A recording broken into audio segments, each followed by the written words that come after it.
Kia ora and welcome to Tarmac. I'm Dave. And I'm Harry. And today we have the Ioniq5 N, Hyundai's first performance EV. That's right. Not only has it won the World Performance Car of the Year for 2024, it also comes with an amazing soundtrack. Come, let's take a look at this. Now, it's fair to say that EVs have been getting a bit of a bad rap lately. I mean, particularly in New Zealand, where we've lost the EV incentive and now we've got RUCs. And so therefore, I don't know, it's become less attractive than they have. And certainly when it comes to petrol heads like Harry and myself, not having a soundtrack or an ICE engine soundtrack means that they've been pretty dull to drive. I mean, they're fast, but quiet, which is exactly why Hyundai have basically introduced this beast. It's the Ioniq 5, so it's fast and it's an EV or EV speeds and stuff like that. But it now comes with an amazing soundtrack, so it actually sounds like an ICE engine. More of that in a moment. But they've also made it look tremendous. So it comes with this matte paintwork, which is just stunning, and what they call an N mask round the front here. It even comes with a racing stripe right down the middle, as you see on a steering wheel, right at the end, the red mark to make sure you're pointing in the right direction. There's also the front here. We've got plenty of air vents or active air vents here, and active air curtains down the side here, and a lower vent down the bottom here. It really is a stunning looking vehicle from the front. And what they've also managed to do is make it 50 mils wider and lower it by 20 mils. So this car is really ready for business. In terms of the vehicle's profile, it's hard not to miss these wheels. 21-inch wheels and also Pirelli P0s on them, which I believe are around about 50 mils wider than the regular Ioniq 5. So really are looking to grip you to the road. And also in terms of stopping, we've got 4-pot brakes as well. So it brings this 2.5-ton vehicle to a stop very abruptly. The red line follows it all the way around from the front down the side here and flicks up at the back here, where we've got some lovely vents and more 21-inch wheels. And there's a lovely contrast between these black door mirrors, black roof, and again, that's blue paintwork. There's actually quite a lot going on the back here. At the top here, we've got an N-exclusive wing type spoiler, which actually extends the roofline out by 100 mils, so it does give it more substantial length.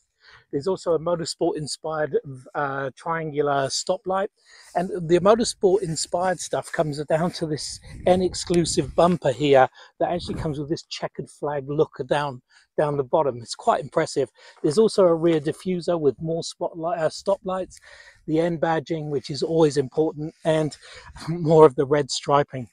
It is quite a substantial rear end. Anyway, speaking of things with the substantial rear end, we've got Harry inside and he'll show you what's going on in there.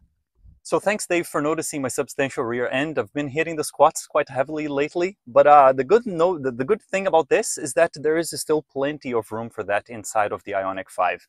It sort of maintains the same big dimensions that, of course, you would get on a normal Ioniq 5, but now with the N bits being mostly cosmetic, it doesn't change a whole lot of the actual footprint on the inside.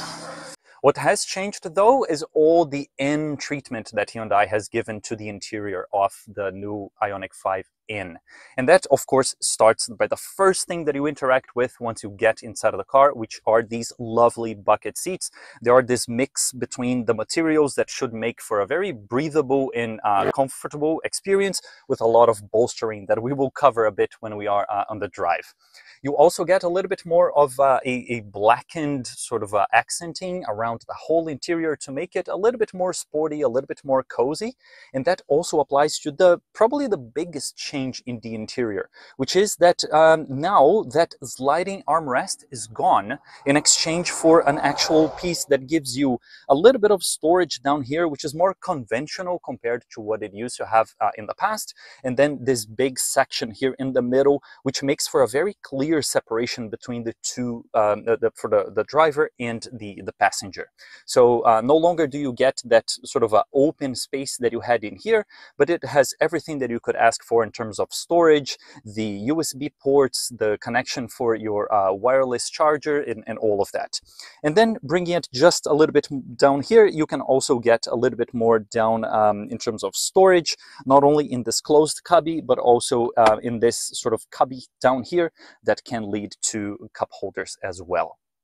And then here with this lovely N steering wheel, pretty much the actions that stay very close to your thumbs are the same as you would have on a normal Ioniq 5. So on the left, you have your adaptive cruise settings. On the right, you have everything to do with media. But then as we start exploring the new settings in here, the drive mode button, which this time is blue, very N of them, you use to interact with eco, normal, and sport modes, which of course will change the behavior of the car a little bit. But then if you really want to get everything full kilowatts, you can then use the NGB button, which is new, and the G in here stands for Grin, and it's absolutely what it does. You will be able to see that when we are on the drive. And then by using these two N buttons in here, you can very quickly access settings that you would have customized. And believe me, you could get lost in here for hours. I could even go as far as to say that you would need an engineering degree to get all of the options sorted out in here. But right now, the way that we have set up the car is that if you press this button and then you bring the car into the first N mode, you have many different settings that you can use here to really customize it to your liking. All the settings about motor, steering, suspension, even the LSD, ESC, and all the acronyms that you would have to play with to get a driving experience that suits you. However, an extra thing, which is probably the biggest party trick of this car, you might have just noticed, is that now we have this pumped engine sound coming through the speakers, and it is the actual soundtrack that Dave was talking about before. Hyundai really went out of their way to try and recreate an internal combustion experience with the sound of the Ioniq 5 N, and they did an amazing job of that. You can see here that it actually even mimics a tachometer in the middle of the dashboard in here, and I can actually rev it all the way up there. And you can even hear that it does the pops and bangs because they tried to recreate the experience of an i30N or an Elantra N, which are the engines that Hyundai has on their repertoire to try and recreate for this driving experience. And it is really good. It adds this extra layer of engagement to the driving experience, and something that will really make this a little bit more geared towards enthusiasts and the people that will be expecting that extra layer for the EV driving experience. But then if for whatever reason this 4-cylinder turbocharged engine is not exactly what you were looking for, there are a few other things that you can try. If you come to the settings in here, you can not only change to different settings for the sounds themselves, but you can even toggle how high they sound in the cabin and also outside. On the drive-bys, we will actually show you a little bit of how it sounds, but if you go from the ignition then to evolution, you will see that it sounds like this. And then if you go to supersonic, it really takes it to the next level, sounding like a jet fighter or something like this. Of course, I'm here just revving the car on a standstill, but when you are actually driving, it really brings the experience a little bit further to something that is already a very fast and very engaging car. So, of course, an N car is all about the drive, so I think it's about time that I sit on the passenger seat and let Dave try out this Grin mode. Okay, so the thing that we forgot to talk about so far, actually we've omitted it, is the fact that this vehicle has 2 electric motors that gives you 448 kilowatts of power and 740 Newton meters of torque. And what that means is a 0 to 100 in 3.4 seconds. And that is just remarkable.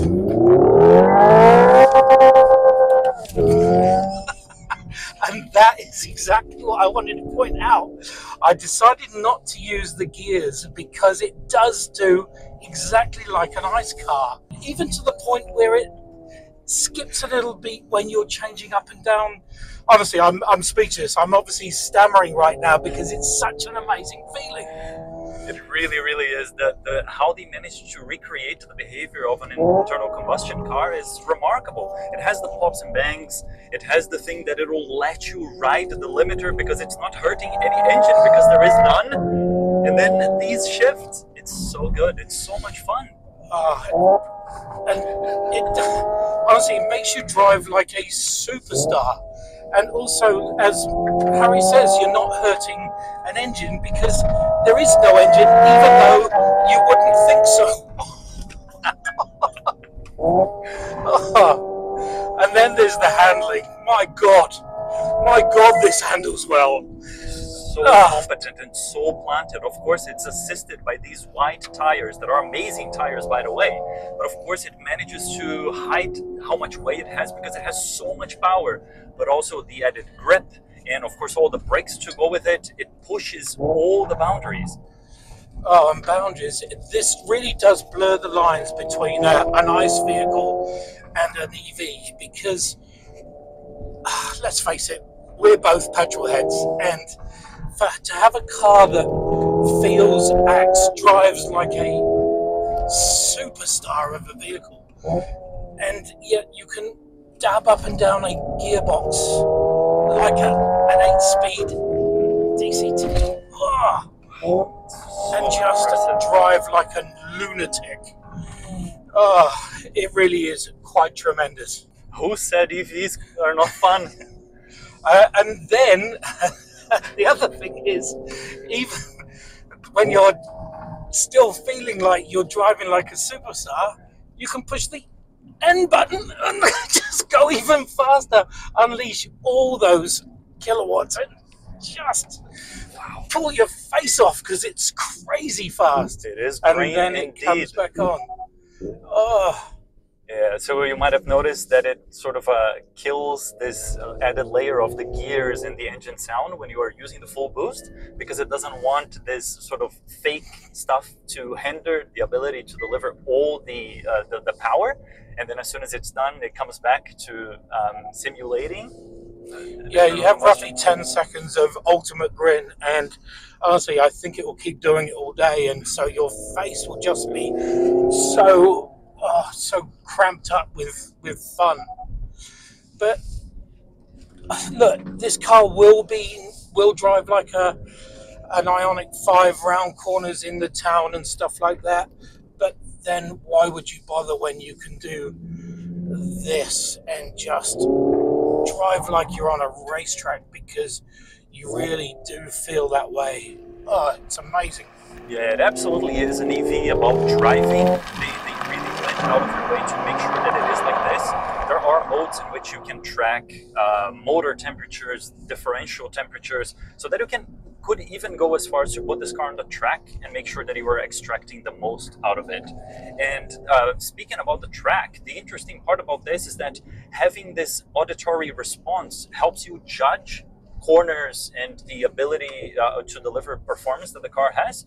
Because on an EV, on a normal EV, let's put it that way, with 1 or 2 gears at most, you sort of don't get that idea that you are focusing on the track and thinking, okay, this is a 3rd gear turn, this is a 2nd gear turn. With this, you totally have. You can downshift and then be prepared for the amount of torque and response that you will have. Because this is probably something that we might try to show, is that if you move it all the way to 7th gear after the spool, if you put it all the way to 7th or 8th gear and then you floor it, it'll actually bog down and not deliver all the power like this. So they had so many opportunities to get this wrong, but they absolutely didn't. It mimics that behavior so well. They've absolutely nailed it. And the other thing is, if you do go near a track, you have a drift mode. You can put the bias towards, or 100% towards the rear wheels, and so you can just act like a drift monster as well. There are naysayers out there that are going to go, why would you spend 125 grand on trying to get a car to make it sound like a 30-40 grand car? But I say to you, drive this bloody thing. Yes. Because it does everything your 40 grand car will and your 100 grand supercar will do, and yet just give you grins all the way. Oh, it's fabulous.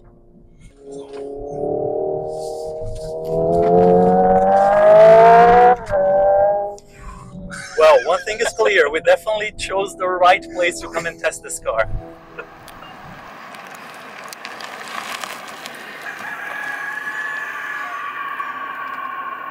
Oh my God, look at this grid.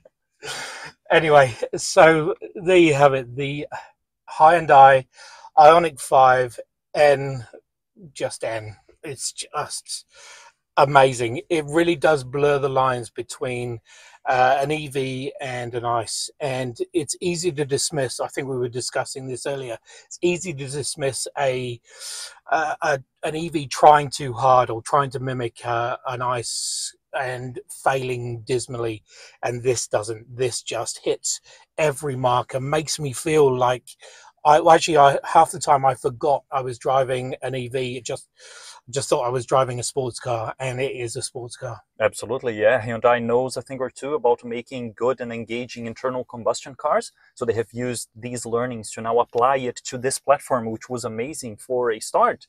And it really blends the lines. You really have to put your bum here on this seat and really take it for a drive so you can actually realize how good of a car it is. Actually, if you can prize me out of the driver's seat. Anyway, thanks for watching. Make sure you subscribe, and I'm going to see if I can ease out this. I may need Botox or something. Anyway, see you soon.